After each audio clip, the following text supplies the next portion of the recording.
Electronics, the science that plays a leading role in the progress of modern civilization. Most systems in a modern automobile include microcomputers that control them very precisely to enhance the car's drivability and reliability.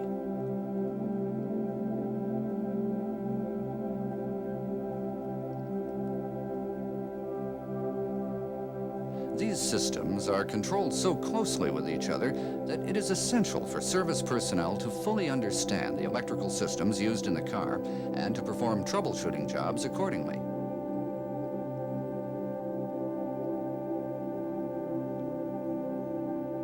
This video is designed to help you understand the body electrical system and the principles of troubleshooting by using some of the electrical systems found in the LS400 as examples.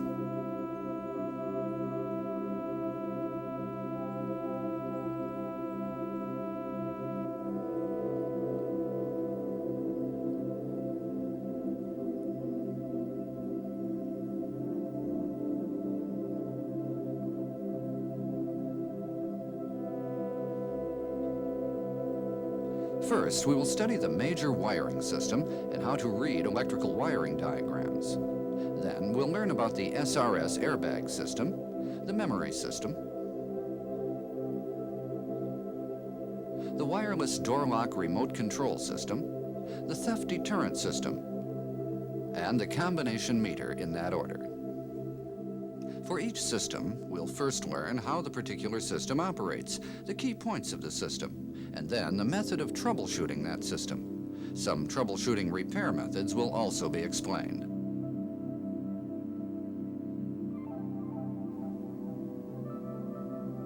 We will start with these four major wiring systems.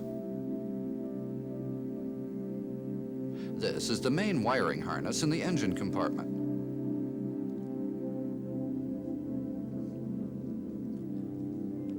It is connected to the fusible link box, junction block number 2, headlights, water temperature switch, engine hood courtesy switch, horns, etc.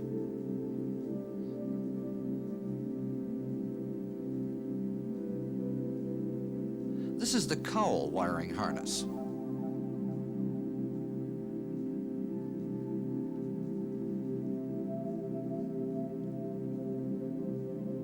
It is connected to the front airbag sensors, theft horn,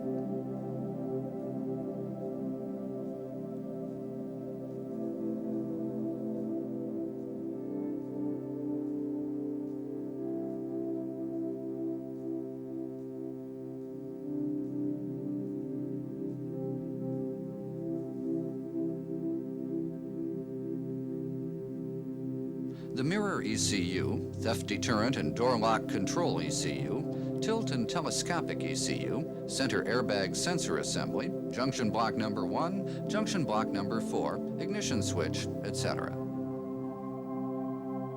This is the instrument panel wiring harness. It is connected to the combination meter, rheostat, mirror ECU, luggage compartment door opener, remote control mirror switch, wireless door lock main switch, air conditioner control assembly, radio and tape player, junction block number 3, etc.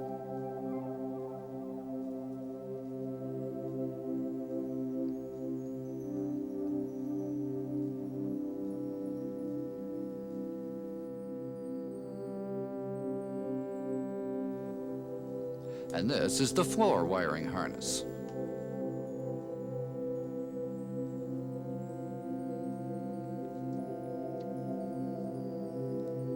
It is connected to the O2 sensors, fuel pump, fuel sender, fuel lid opener solenoid, wireless door lock ECU, luggage compartment door lock solenoid, CD automatic changer, door courtesy switches, etc. Next, we'll see how to read the electrical wiring diagrams for the LS400.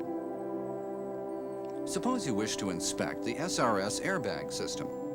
First, look at the items under the heading System Circuits.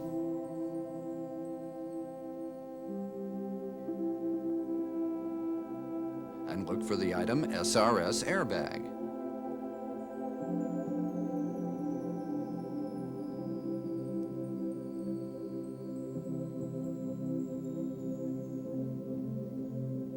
On the page indicated, you'll find special precautions about checking the airbag system, as well as the circuit diagram for that system. On the diagram, you will find numbers and letters indicated. For example, 19IH3. The box itself indicates a connector joining wire harness to wire harness. The letter I indicates the connector is located near the instrument panel. H3 is a code that identifies the connector. The number 19 at the left side of the box is the pin number of that connector. Looking at the page following the wiring diagram, you'll find a reference to the page that shows the location of the connector, plus an explanation.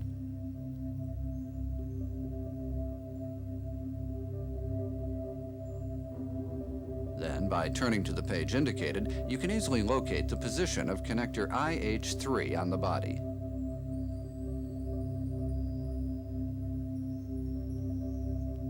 On the following page, you will find the illustration of the connector, together with the pin numbers of the male and female connectors. Pin number 19 is located here and here.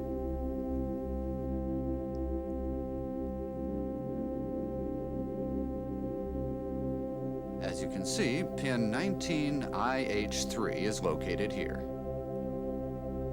Reading electrical wiring diagrams is easy when you refer to the vehicle carefully.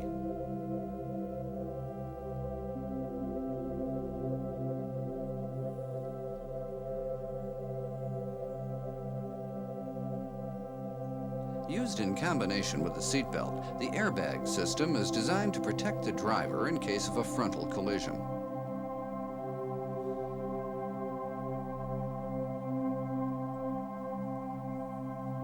This system is controlled by the center airbag sensor assembly.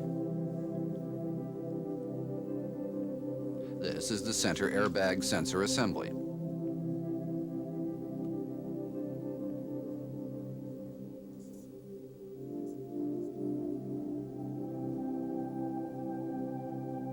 The spiral cable and the squib are located on the actuator side of the system.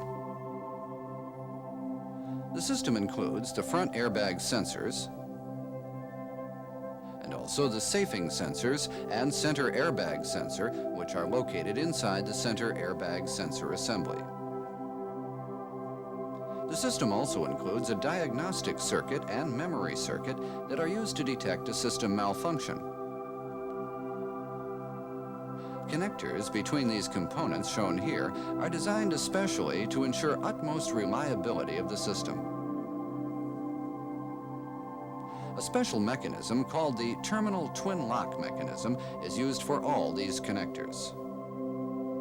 The key element in the terminal twin lock mechanism is a wedge-like spacer that ensures terminal connection.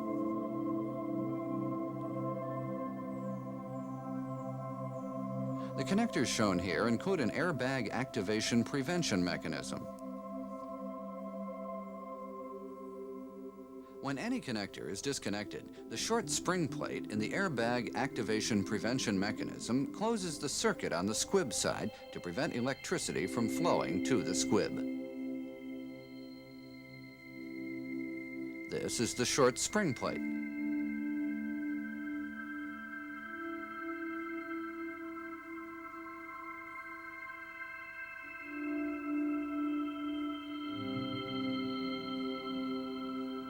These connectors have an electrical connection check mechanism. When any of these connectors is connected correctly, the connection detection pin makes the contact. This permits a very small amount of electricity to flow to the center airbag sensor assembly through resistor R to check the connector mechanism for its connection condition or open circuit.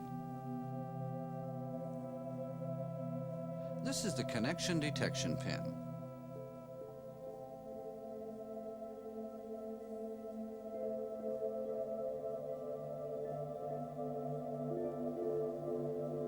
These connectors have a connector twin lock mechanism.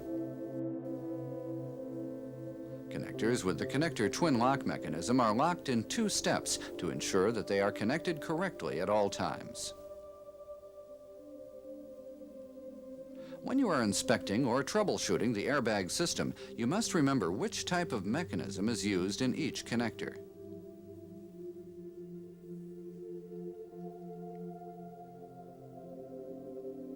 Now, let's assume that the airbag warning light is on and stays on when it should be off. Let's see how troubleshooting is done in this case. If the system is functioning properly, the light should go off 6 seconds after the ignition switch is set to the ACC or on position. If the light does not go off at all, it is likely that the center airbag sensor assembly is detecting a malfunction. So, to check the diagnostic codes, connect terminals TC and E1 of the TDCL.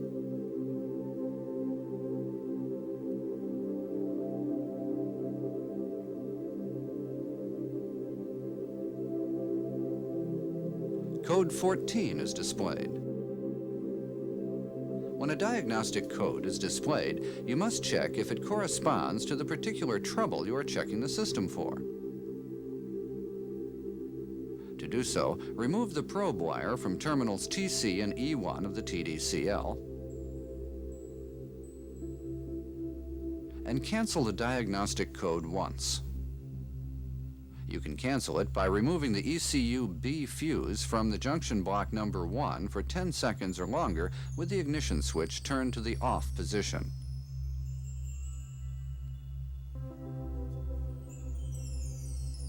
Then turn the ignition switch on and off repeatedly 5 times with an interval of 20 seconds between each time.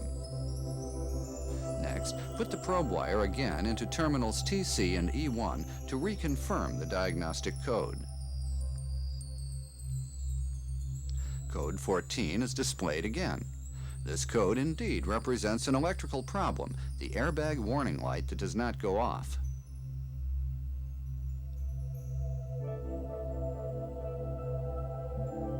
Code 14 means that the squib circuit is open. Before you begin inspecting the squib circuit, you must first disconnect the negative terminal of the battery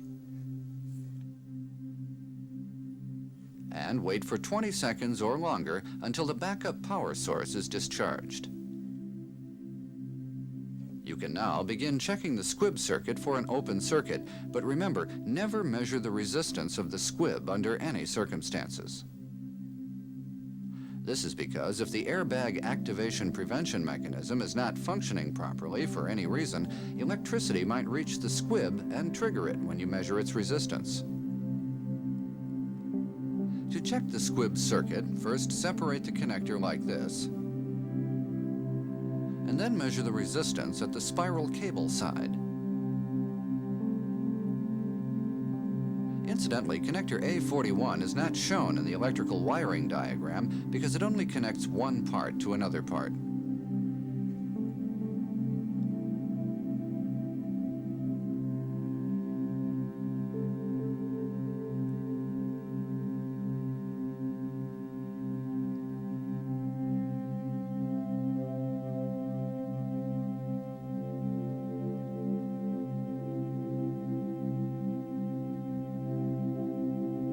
Now measure the resistance across the first and second pins of connector A41. If the system is functioning normally, the resistance reading should be 1 ohm or less because of the airbag activation prevention mechanism. But the meter indicates infinity. This is the result of an open circuit between these connectors. The next step is to narrow down the possible cause of trouble. To do so, let's separate this connector and check the resistance again at connector A41 as before.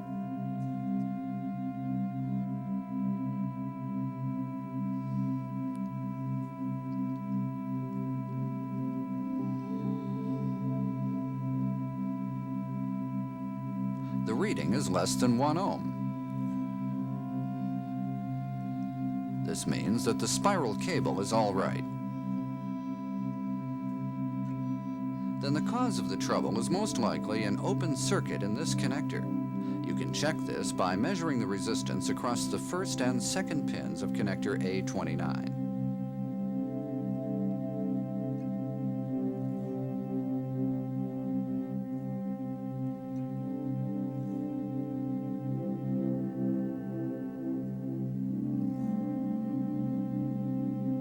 The meter reads infinity. This means there is an open circuit in this connector, just as you suspected. This trouble can be corrected by repairing the harness between the center airbag sensor assembly and the spiral cable. Let's quickly look at how to repair the assembly. First, put the two open ends of the wire harness through a sleeve, like this.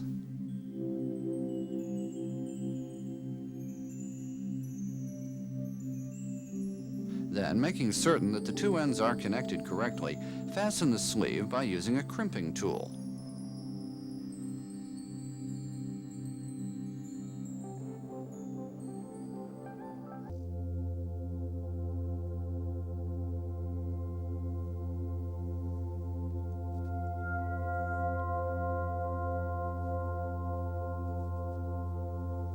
To secure and protect the joined connection, ordinary electrical tape and silicone tape are used. First, thoroughly wind the silicone tape over the connection.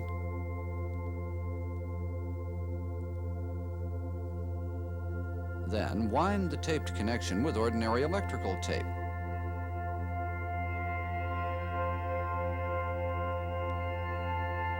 If the connector is damaged, as seen on the left, replace it with the new one as seen on the right.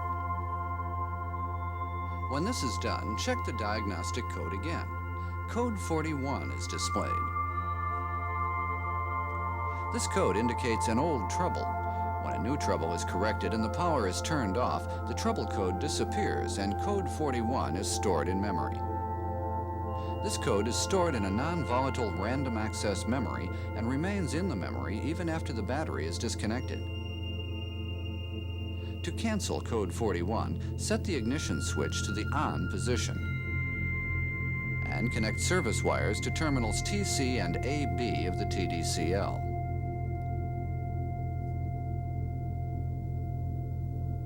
Then alternately ground these two terminals to the vehicle's body, starting with terminal TC. Ground them twice each, and finally ground terminal TC to the body a third time.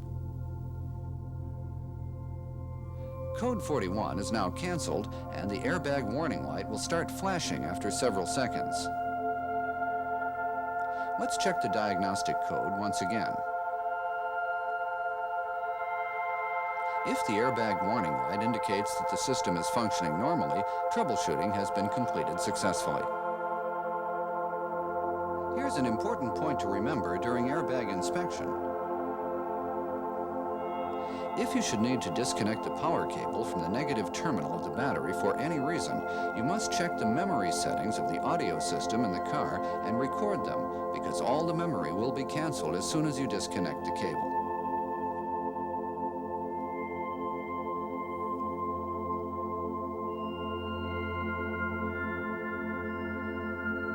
The memory system is used to memorize positions of the tilt and telescopic steering, outside rear view mirrors, the power seat, and the seatbelt anchorage, and to perform a return operation when requested.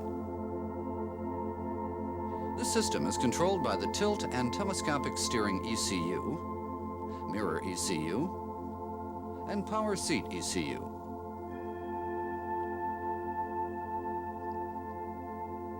This is the tilt and telescopic steering ECU. It also controls the seatbelt anchorage position.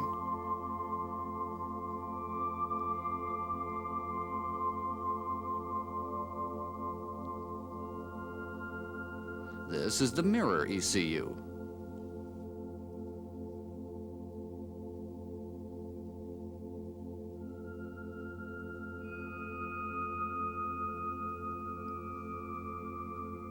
And this is the power seat ECU.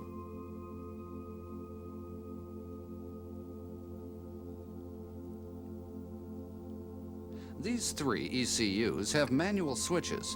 By using these switches, you can operate them independently from the memory system.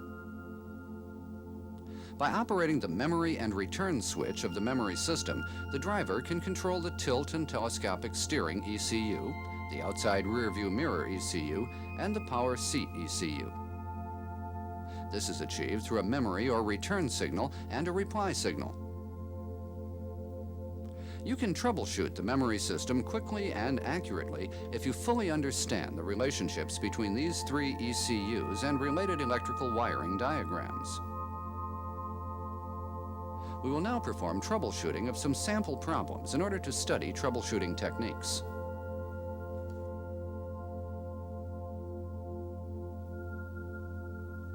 When you press the memory return switch, the outside rearview mirrors and the power seat are adjusted to the programmed positions, but the tilt and telescopic steering and the seatbelt anchorage do not return.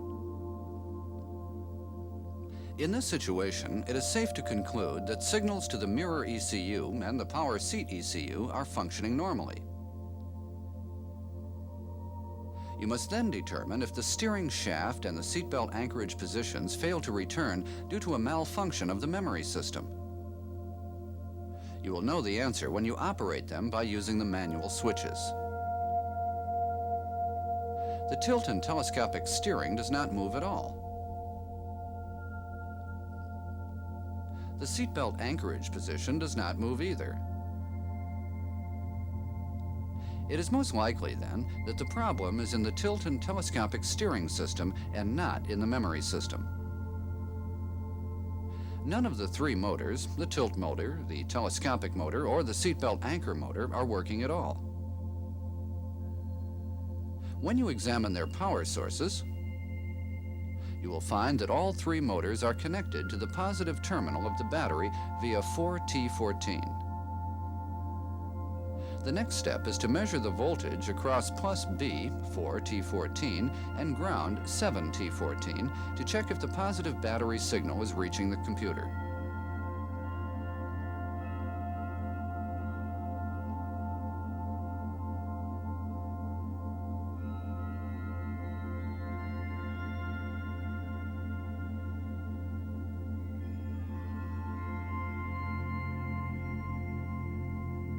The reading is 0 volts.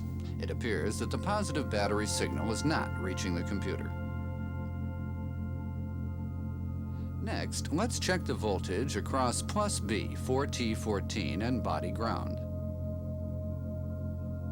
The reading is 0 again, and you now know for certain that plus B is not reaching the computer. Let's check the 30 amp circuit breaker in junction block number 1 for continuity.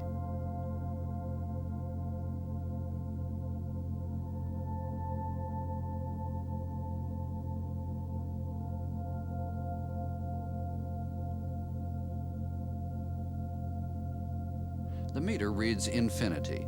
This indicates a lack of continuity, and this is why plus B was not reaching the computer.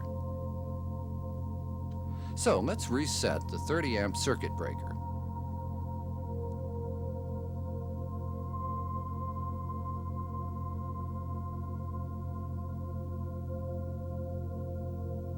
And check if the system functions normally now.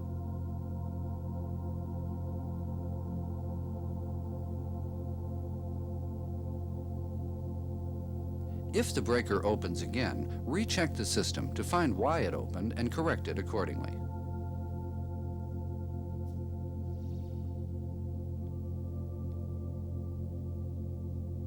In this case also, as in problem number 1, the tilt and telescopic steering and the seatbelt anchor positions do not adjust when you press the return switch.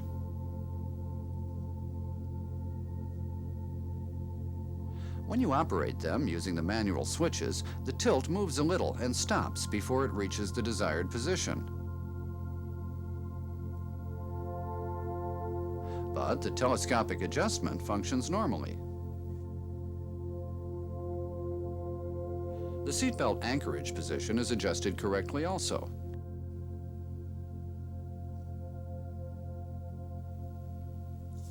We learned a while ago that the tilt, telescopic, and seatbelt anchor motors are powered by the same power source. Since the telescopic motor and the seatbelt anchor motor operate normally, you can assume that the power source itself and the ground are all right. This leaves a strong possibility of a malfunction in the tilt motor or tilt sensor circuit. But since the tilt motor does operate slightly when it is controlled by the manual switch, the fault is probably in the sensor circuit. The next step is to check the computer output and input in the sensor circuit. The voltage at VC should be 5 volts. Let's check the voltage across VC 17 T13 and E1 5 T13.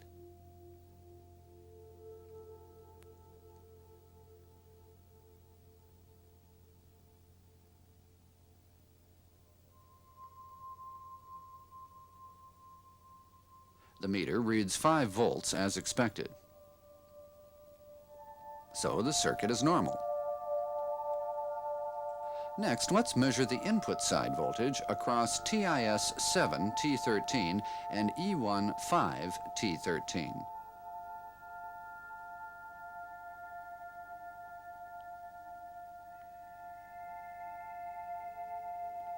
Normally, the voltage should be between 0.8 and 4.2 volts, but the meter reads 4.5 volts. The voltage being higher than 4.2 volts suggests an open in the circuit somewhere between the sensor and terminal E1. You can narrow the problem down further by turning the auto switch on and testing the voltage between output terminal ASW4 T13 and input terminal E1 5 T13.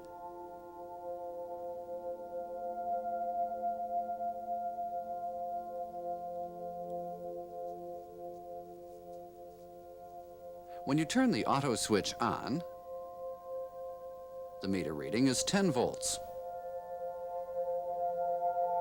When you turn it off, the reading drops to 0. It means this circuit is working properly. So if there is an open somewhere, it's probably in here.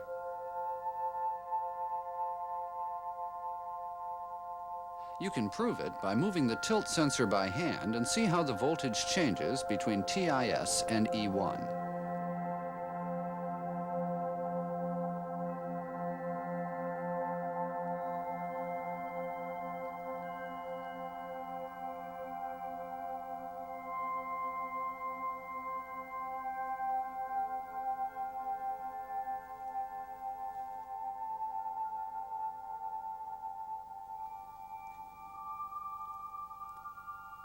Let's move the lever.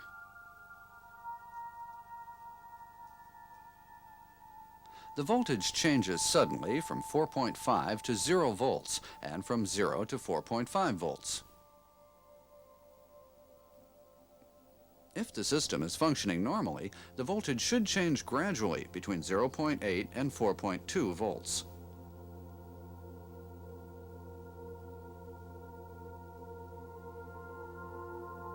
Therefore, the open is inside the tilt sensor. This means the tilt sensor must be replaced with a new one. After replacement, you must check the system again. If it functions normally, the repair is completed.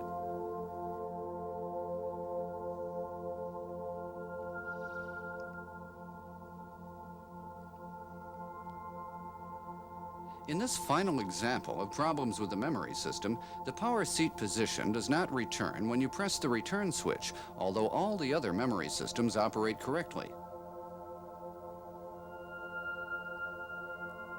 By operating the power seat manually, you can tell if the problem is caused by a fault in the signal circuit or the power seat itself.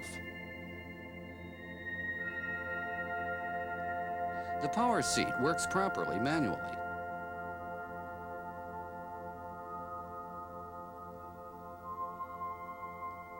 So, the problem seems to be caused by a malfunction in the signal circuit. With the ignition switch on, brake lights off, and the neutral switch in the P range, the outside rear view mirror positions are adjusted automatically by the memory system. Therefore, circuits A and B are fine. This leaves the possibility of an open circuit or short circuit in circuit C or D. Let's check the continuity between SO9T13 and SI8P13.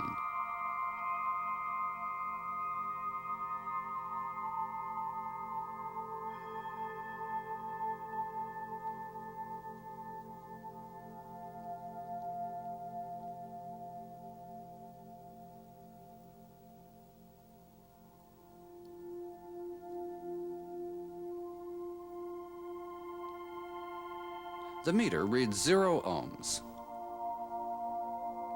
This portion is all right. Let's check for continuity between SO17P13 and SI1T13.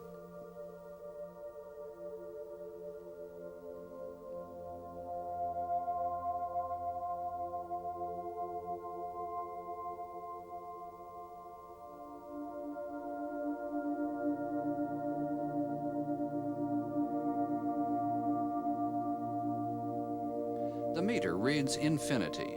This means that there is no continuity.